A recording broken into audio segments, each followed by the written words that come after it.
Hello friends, स्वागत है आप सभी लोगों का हमारे चैनल क्विक स्टडी में। मैं कमल बेस्ट। इस वीडियो के माध्यम से दोस्तों आपके यहाँ पर कराऊंगा आर्मी टेक्निकल का दोस्तों पेपर जो 2021 का आपका पूछा गया है और ये आपका बिल्कुल ओरिजिनल पेपर है। इसका दोस्तों भाग नंबर 1 हमने आपको कल कराया था, उसमें आपको मैथमेटिक्स के क्वेश्चन बताए थे। आज हम बात करेंगे दोस्तों मैथमेटिक्स के क्वेश्चनों की और साथ में केमिस्ट्री के क्वेश्चनों की। तो जो आपके मैथमेटिक्स के क्वेश्चन बचे थे उनको आपको यहाँ पर देंगे, उसके बाद में रसायन विज्ञान के अर्थात केमिस्ट्री के क्वेश्चनों को बताएंगे। तो शुरू करते हैं, आराम से आप देखें वीडियो को दोस्तों शुरू से लेकर आखिर तक। और यदि आपने दोस्तों हमारे चैनल को सब्सक्राइब ना किया हो तो प्लीज़ सब्सक्राइब कर लें ताकि हमारी वीडियोस आपको लगातार मिलते रहें। देखिए दोस्तों, यहाँ पर क्वेश्चन क्या दिखता है, 35 वाला है। इससे पहले का आपका 34 वाला क्वेश्चन करा दिया था। तो देखिए 35 क्वेश्चन क्या कहता है, यदि विक्रय मूल्य को दोगुना किया जाए तो लाभ 3 गुना हो जाता है।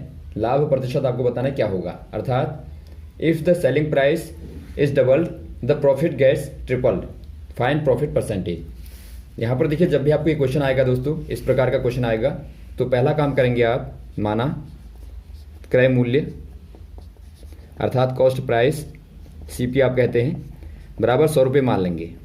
उसके बाद आप यहाँ पर मानेंगे सेलिंग प्राइस बराबर 100 रुपये, अर्थात सेलिंग प्राइस कहने का मतलब है विक्रय मूल्य बराबर 100 रुपया मान लिया आपने। अब आप क्या करेंगे दोस्तों, प्रॉफिट निकालेंगे। प्रॉफिट बराबर क्या होता है दोस्तों, प्रॉफिट बराबर होता है आपका selling price minus cost price. अर्थात यदि आप प्रॉफिट को पी मान लें पहली बार में तो बराबर क्या हो जाएगा, सेलिंग प्राइस आपका 100 रुपया है माइनस सीपी आपका 100 रुपया है। तो ये दोस्तों आपके पास में पहली इक्वेशन आती है। दूसरा केस क्या है, सेकंड वाली कंडीशन क्या है, जब आपने सेलिंग प्राइस को दोगुना कर दिया तो यहाँ पर प्रॉफिट हो गया 3 गुना। तो कहने का मतलब है आपकी दूसरी इक्वेशन दोस्तों ये बन जाएगी। अब यहाँ पर देखिए दोनों इक्वेशनों को क्या करेंगे आप, भाग दे देंगे। तो भाग देने पे क्या होगा, पी से पी कैंसिल आउट हो जाएगा। तो यहाँ पर क्या बचा, 1/3 बराबर 1 माइनस 100 बट्टा 2x माइनस 100। अब क्या करेंगे दोस्तों, आप क्रॉस मल्टीप्लाई करेंगे तो आपको मिलेगा 2x माइनस 100 बराबर 3x माइनस 300 हो जाएगा। तो यहाँ से आप 2x को वहाँ ले जाएंगे तो आपको मिलेगा दोस्तों x बराबर माइनस 100 प्लस 300 अर्थात 200 मिलेगा। तो यहाँ पर आपको क्या मिला दोस्तों, x बराबर क्या था, आपका सेलिंग प्राइस था। तो यहाँ पर आपको विक्रय मूल्य बराबर 200 रुपया मिला। तो अब आप क्या करेंगे, आपको निकालना है जो कि प्रॉफिट परसेंटेज निकालना है दोस्तों। आपको पता है लाभ प्रतिशत बराबर क्या होता है, लाभ कहने का मतलब है एसपी माइनस सीपी। तो लाभ बट्टे क्रय मूल्य गुणा 100। तो यहाँ पर आप फॉर्मूले में रखेंगे तो एसपी आपने निकाल लिया 200 रुपया है और माइनस कर देंगे आप 100 रुपया क्रय मूल्य और बट्टा 100 और गुणा 100 कर देंगे। तो क्या मिलेगा आपको दोस्तों, आपको मिलेगा देखिए 100/100 गुणा 100 बराबर आपको मिलता है 100। तो ये दोस्तों आपका आंसर हो जाएगा। ऑप्शन नंबर पहला वाला आपका दिखता है तो पहले वाले में आप टिक कर देंगे। अगला क्वेश्चन देखता है दोस्तों आपको, 3401 में से कम क्या घटाया जाए कि वो 11 से पूरी तरह से विभाजित हो जाए। अर्थात what least number be subtract from 3401 so that the sum is completely divided by 11। यहाँ पर देखिए दोस्तों आप क्या करेंगे, बहुत ही सिंपल क्वेश्चन है। यदि आपको 3401 में से पहले आप 11 का भाग देंगे, जो आपका शेष बचेगा दोस्तों उसको आप घटा देंगे। तो यहाँ पर देखिए भाग देंगे तो आपका देखिए 3 बार गया तो आपका 33 आ गया, 1 बचा तो 10 हो गया। 10 में नहीं जाता तो आप यहाँ पर 0 लगा देंगे तो यहाँ पर 101 हो गया। तो भाग देंगे दोस्तों आपका 9 बार गया और बचा 2, तो 2 बच गया दोस्तों। आप क्या कह देंगे, यदि आप 2 को घटा दें इसमें से तो 2 घटाने पे दोस्तों क्या बन जाएगा, 3 3 9 बन जाएगा। इसमें दोस्तों आप आराम से भाग दे सकते हैं। तो आप कह देंगे 2 को घटाने पे ऑप्शन नंबर बी वाला आपका सही हो जाएगा। अगला क्वेश्चन देखिए दोस्तों, एक बहुभुज के 5 विकर्ण हैं तो उसकी भुजाएं होंगी। अर्थात आपको बताना है a polygon has 5 diagonals then numbers of sides of polygon. दोस्तों यहाँ पर देखिए जो पॉलीजन होता है अर्थात दोस्तों जो आपका एक प्रकार से बहुभुज होता है। बहुभुज कहने का मतलब है जिसमें बहुत सारी भुजाएं होती हैं, बहुत सारी भुजाओं वाला एक बहुभुज कहलाता है। और विकर्ण मतलब आपके इस प्रकार से दोस्तों, इनको आप बीच वालों को डायगोनल कहते हैं, विकर्ण बोलते हैं। अब देखिए दोस्तों फॉर्मूला क्या होता है, यदि आपको भुजाओं की संख्या बतानी है तो भुजाओं की संख्या बराबर होता है दोस्तों, यदि आप डायगोनल बराबर n मान लें तो n माइनस 3/2 होता है। अब यहाँ पर देखिए यदि आपके पास में दोस्तों n बराबर दिया है 5 है तो आप 5 रखेंगे तो 5 माइनस 3/2 करेंगे तो बराबर दोस्तों आपको मिलेगा 5 गुणा 2/2 अर्थात 5 आपको मिलता है। तो 5 भुजाएं हो जाएंगी ऑप्शन नंबर पहला वाला आपका सही हो जाएगा। अगला क्वेश्चन देखिए दोस्तों, 600 रुपये राशि की रकम 4 साल में 720 हो जाती है। यदि ब्याज की दर 2% बढ़ा दी जाए तो रकम क्या होगी? अर्थात a sum of 600 amounts to be 720 in 4 years, what will be the amount to if the rate of interest is increased by 2%। यहाँ पर देखिए दोस्तों आपको क्या दिया है, आपको दिया कि 600 रुपये आपके पास में मूलधन था, मूलधन आप मान लेंगे दिया है आपको 600 रुपये। उसके बाद में आपको मिश्रधन दिया दोस्तों 720 रुपये।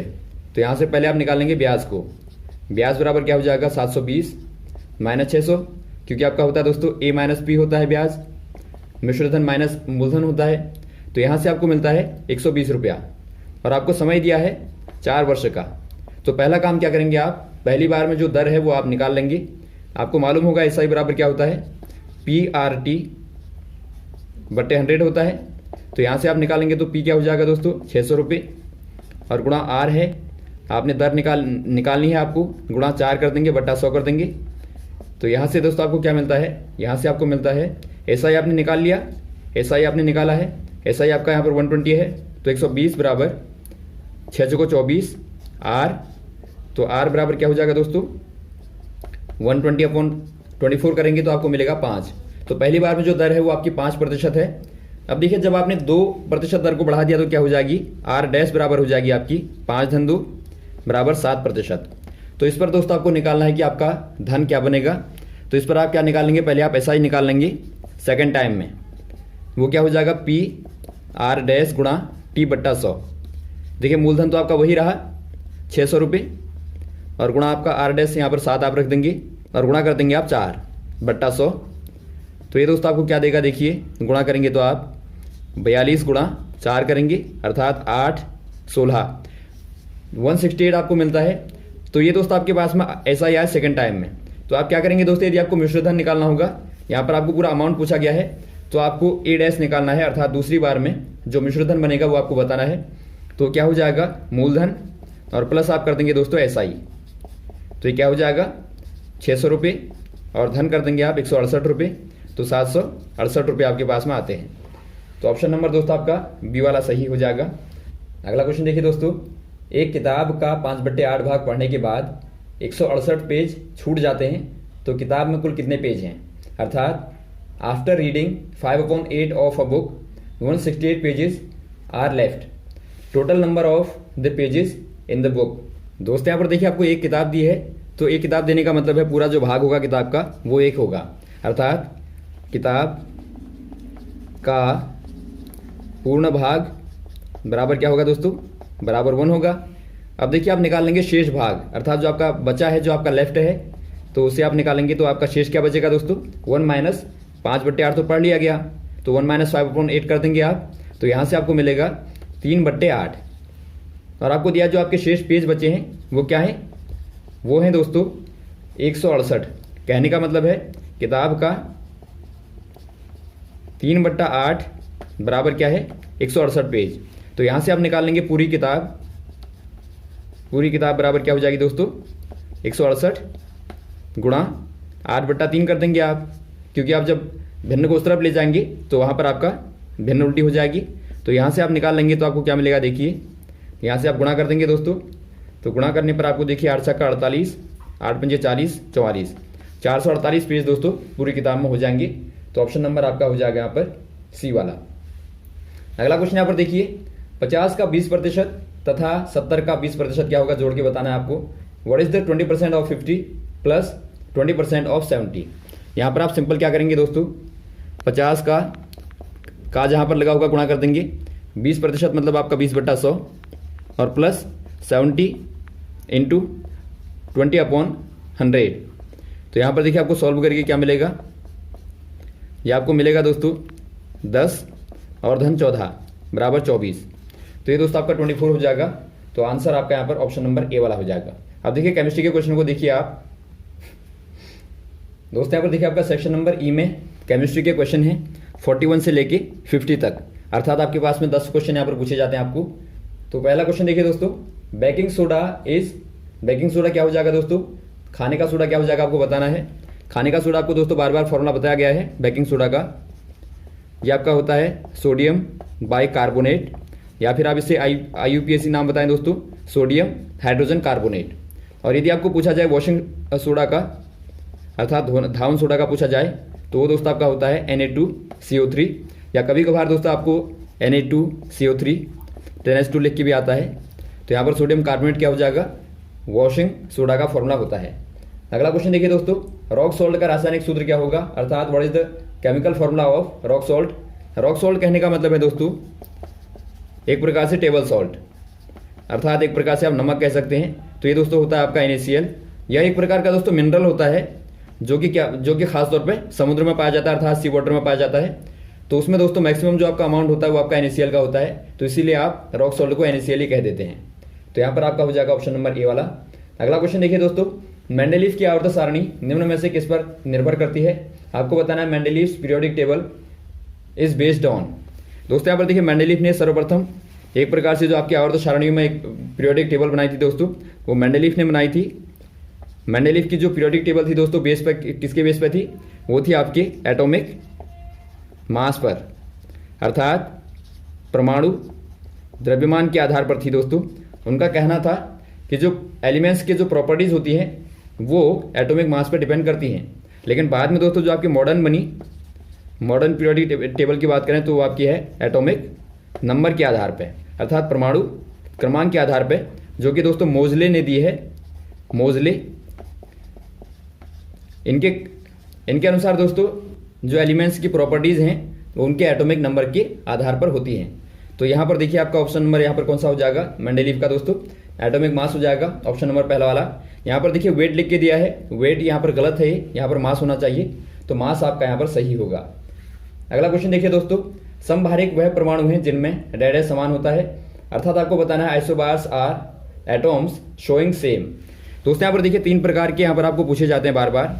एक आपका पूछा जाता है आइसोटोप अर्थात समस्थानिक, दूसरा आपको पूछा जाता है आइसोबार अर्थात समभारिक, तीसरा आपको पूछा जाता है आइसो न्यूट्रॉन अर्थात दोस्तों सम न्यूट्रॉनिक।